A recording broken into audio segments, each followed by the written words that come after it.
One day removed from the midterm elections, the dust continues to settle here in Ohio. News 5's John Kosick has been looking at the numbers. He found that although Republicans won the most in Ohio, voters on both sides were highly motivated.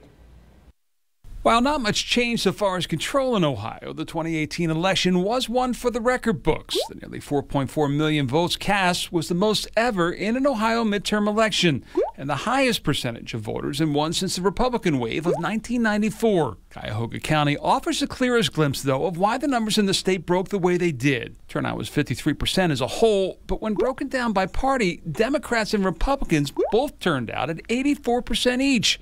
It was the largest voting bloc, independents, that comparatively stayed home. I think that number was low because independents are not necessarily motivated by the same kind of partisan issues that Republicans and Democrats are motivated by. So from a conventional perspective, the economy is doing very well, relatively speaking, in Ohio.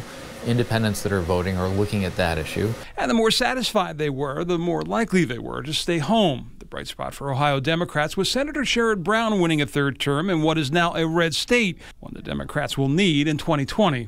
There's a lot of talk that at a minimum he might be a vice presidential candidate, depending on what happens with the presidential race. There's others that are talking about maybe try to encourage him to jump into the presidential race. Before Tuesday's election, I asked Brown about that. I don't have this great desire, unlike a number of my colleagues, to be president of the United States. I don't know what happens in the next 2 years, but I love where I am.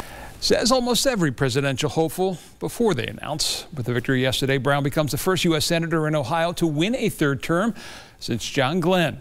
John Kosick, News 5.